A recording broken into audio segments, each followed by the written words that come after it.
Hey guys, what's up? It's your boy T for 365 Horror, and this is a horror movie discovery channel.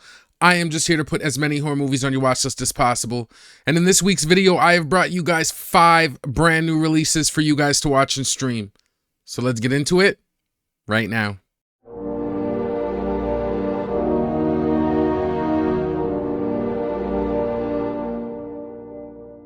Now we are going to get into the video, but before we do, I've got to remind you guys to please like and subscribe if you like this content.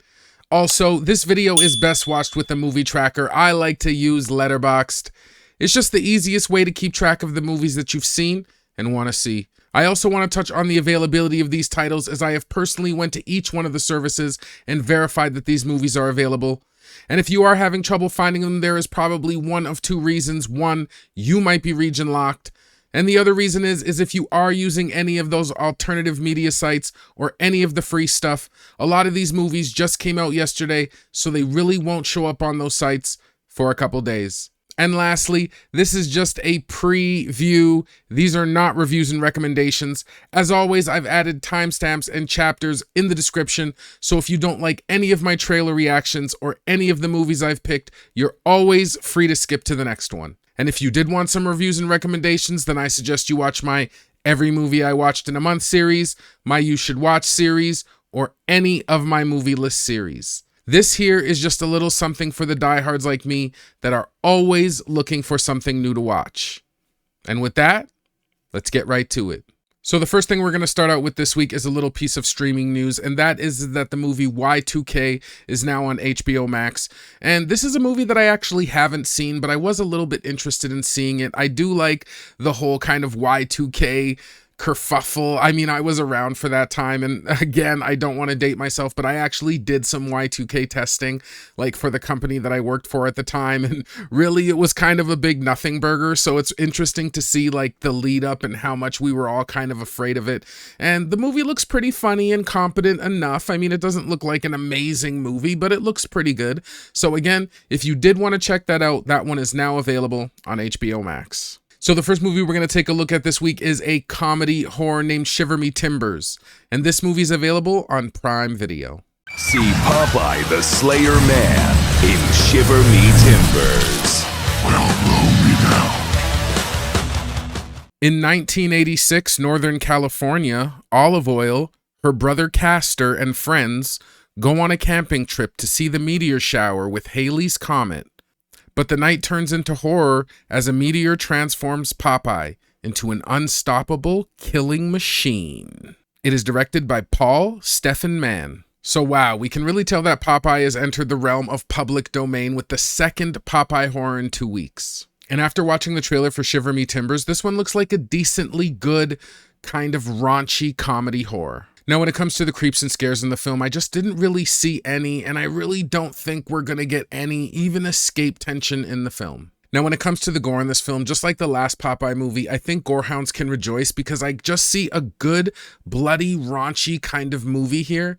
But the only thing that I can't really speak on, or I'm not sure about, is I didn't see that much variety of kills. Now, when it comes to acting and production in the film, I mean, this pretty much is almost a B movie, but it is just like a hair above kind of that like super cheesy campy vibe, but you still get a lot of it here. Now, when it comes to the acting and performances in the film, I thought that they looked okay. Again, nothing really was like too wooden or bad.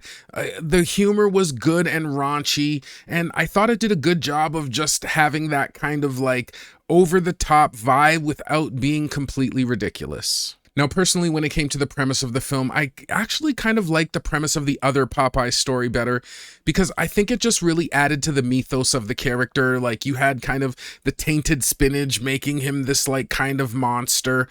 And it just goes with Popeye eating a bunch of spinach. I don't know, they didn't really show any allusions to spinach in this one. So, I mean, a meteor, like, crashing to Earth and kind of mutating the Popeye in this version, it could still work, but I did like how the other story was just a little more grounded in the original kind of character. Now, Popeye looks like a good raunchy splatter horror, but just from the trailer, I think you have to come into this movie with the expectation that you're just not going to be like scared or terrified or creeped out. But again, for gorehounds, I think there is going to be a good kind of bloody slasher with a lot of great kills.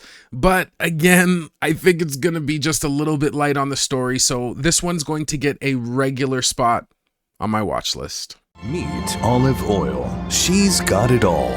Great friends, a loving brother, Such a nerd, Ollie. a promising future. But tonight, all that's about to change. Because tonight, on the night of Halley's Comet, the world's most famous sailor man, They're evil. will transform into a monstrous Slayer Man. All right, guys, the next movie we're going to take a look at this week is a straight horror named 825 Forest Road. And this movie is available on Shudder and AMC+.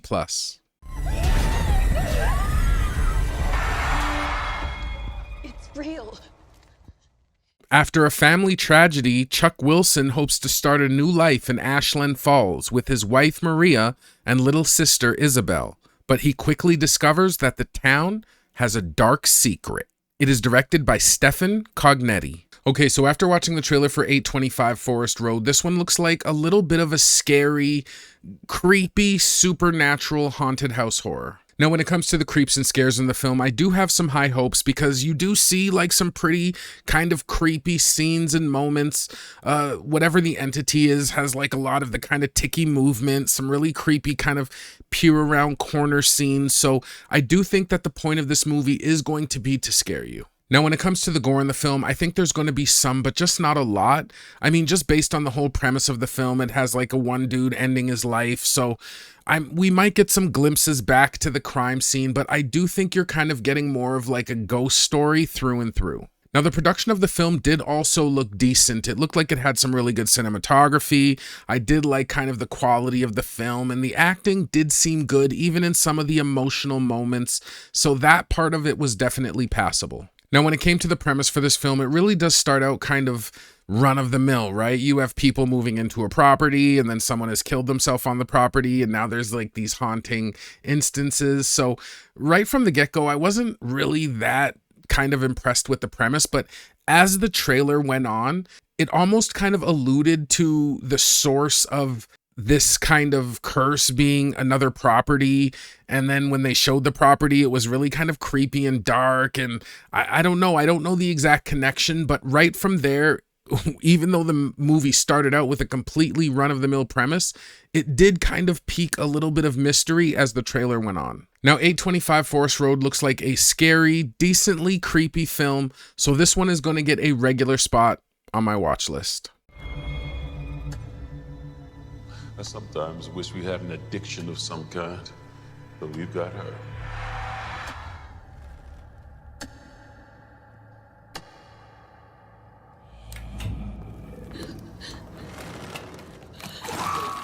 All right, the next movie we're going to take a look at is another straight horror named Mouseboat Massacre, and this one is available on Prime Video.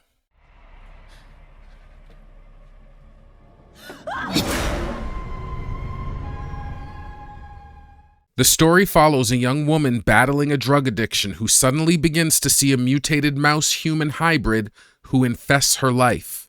Those around her begin to drop like flies. It is directed by Andrea M. Cantanella.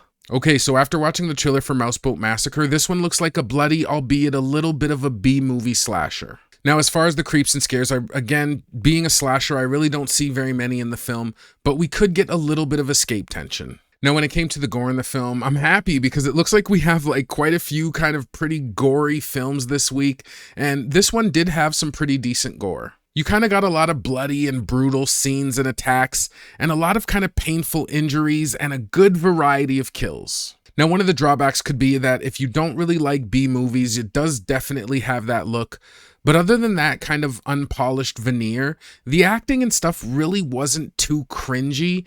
I mean, it only had like a couple of moments that were a little bit kind of wooden and shaky. Now, as for the premise, this is just another slasher and another kind of public domain ripoff, of course, with the Steamboat Willie.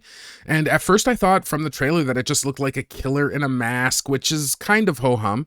But then they inject this almost cursed tape element into it. So I'm wondering if we are going to get some sort of supernatural kind of embodiment to this Willie character. Now, Mouseboat Massacre looks alright, but with its B-movie presentation, the only thing I could really see myself watching this movie for is just like a plethora of kind of bloody kills. So honestly, this one's going to get just a little bit of a lower priority on my watch list. I found these and the television in the basement. We thought it would be a really good substitute instead of your phone. What the hell?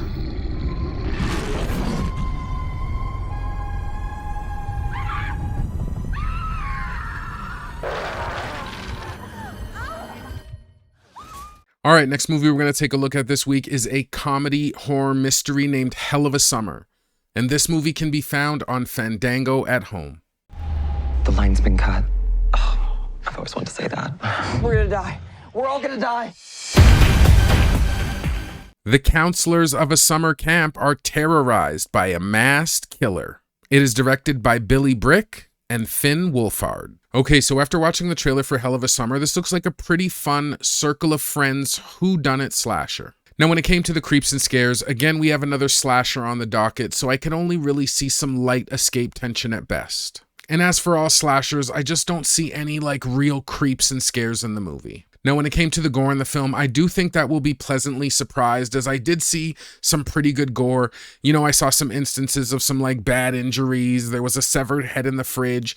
So while I don't think that the film is going to be like a splatter film, I do think there's going to be some pretty good over-the-top gory moments. Now, when it comes to the acting and production in the film, the first thing that really sticks out to me is that Finn Wolfhard from Stranger Things had a hand in writing and directing the movie. And also he plays in the film, so I'm sure with his casting and just acting pedigree, I'm sure there's going to be solid performances, and you know that he is just a good polished actor. Now, the one thing that does concern me with the film is that this is a 2023 movie, and even with Finn Wolfhard's kind of input and taking part in the movie, it still took this long to get picked up and distributed. I don't know if that means if it's good or not, but that part just seems weird to me with such a name behind it. Which brings me to my number one kind of thought and reasoning behind it, and that is the premise. Because while it does look funny and well done, and I really did like some of the angles that the movie was taking, at first glance and just after watching the trailer, I just didn't really think they brought anything really new or groundbreaking to the table. But who knows, maybe when I watch this movie, they're gonna like throw in some real curveball or do something that kind of just shakes up the meta in the movie. Now, Hell of a Summer looks all right, and it looks like it's kind of fun with some really bloody moments. So even though this is kind of a played out slasher, I think this one's going to get a regular spot on my watch list. Oh, fuck! What is happening right now? A killer on the loose. What? Hello?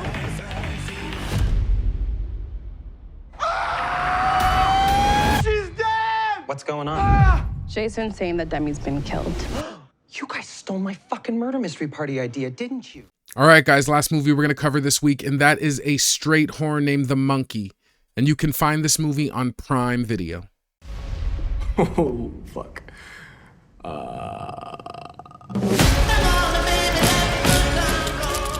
When twin brothers Bill and Hal find their father's old monkey toy in the attic, a series of gruesome deaths starts. The siblings decide to throw the toy away and move on with their lives, growing apart over the years.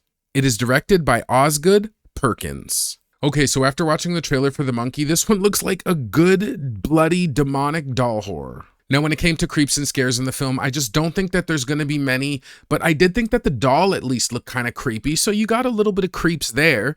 I don't think that there's going to be traditional scares, but I think there is going to be an ass load of tension just by kind of nature of the kills in this film. Now, honestly, story people, get out of the way because this week is for my gore hounds, because this movie looks insanely brutal and bloody. It had tons of blood and guts and gore right in the trailer. So I am kind of excited for that. And I also liked how the kills and the monkey almost embody this kind of Final Destination feel, and like with these kind of Rube Goldberg machine kills. And they were pretty brutal. Just in case anybody doesn't remember what a Rube Goldberg machine is, I don't know, I'm probably dating myself, but there was a board game back in the day, they probably still have it, named Mousetrap, and it's kind of like one of those things that you set up where a different kind of chain of events sets off kind of what happens or the outcome. So you have a ball that kind of falls down the track, and then it hits a boot, and the boot kicks a balloon, and the balloon goes up, and then, yeah, so the kills really had a good Rube Goldberg flavor. Like the one that I can think of off the top of my head is how, like, even when they first kind of encounter the doll, somebody opens the door, and then the way the one brother's like, no, no, no, and then just like a broom falls and hits a gun and shoots. So the doll still has this very direct hand in the killings without coming alive, and I thought that that was a very interesting premise that I was kind of excited to see how it plays out. Now, when it came to the production and acting in the film, the budget definitely looks like top tier. The cinematography was good, and the acting, of course, well, not like thespian Devil's Bath level, still looked good and passable. And lastly, I already kind of glazed about the premise of the film, but I just want to say it again, a cursed doll that kind of does its bidding without coming alive, but still has this direct hand in the kills. At least from some of the kills I've seen, it just felt very inventive and creative. And again, not to be a broken record, but I love the sense that this like monkey doll is still responsible for these killings without coming alive. Now, the monkey looks gory, brutal, and fun. I'm definitely looking forward to what this movie has in store with kind of the kills and premise. So I think this one's going to get a higher priority to watch immediately on my watch list. When I was a kid, my twin brother and I found something that loved to kill. I did everything I could to make it go the fuck away. But it had other plans. Well, guys, that's going to do it for another episode of brand new releases for you guys to watch and stream. I hope you enjoyed this content, and if you did find a couple of gems for your watch list, please leave me a like and subscribe. Now, if I had to make a couple of picks this week, I think the first pick is going to be obvious just from my trailer reactions. That's going to be the monkey. I just love the premise for this film. I love the fact that they have such brutal and inventive kills. I love the fact that they hearken into almost this Final Destination kind of angle where this doll gets everybody in the end, but it just looks really interesting. And again, it's just so bloody and gory. That definitely is going to be my first pick of the week. And don't worry, I'm not going to kill my story lovers by just piling on with all of these gory movies that were out this week. And my second pick of the week is actually going to be 825 Forest Lane. Just because, again, I thought the premise was good. I like the mystery that it built in the second half of kind of the trailer, like where they have to find this house and it's hidden away. And I don't know how that connects, but I'm sure it's going to make for kind of a pretty good mystery. So that looked good. And again, I feel like I haven't really been scared or creeped out in weeks, and this movie might have kind of the chance to do that. Some of the scenes just looked creepy. Again, that ticky movement, it just really creeps me out. So I'm excited. You know, that technique harkens way back to like House on Haunted Hill when it very first creeped me out, and it's still been doing work for 20 years. So I am kind of excited for 825 Forest Road. I think it looks like a good movie and the scariest movie, and my other pick of the week. Well, guys, I am out of here for real this time, as I have got a ton of movies to watch. If you made it this far into the video, thank you. I appreciate you. I hope you guys have been taking care of yourselves, and I will see you guys in the next one. Peace. You're like 40 fucking 5 and you still go to summer camp. Yeah! I'm only 24!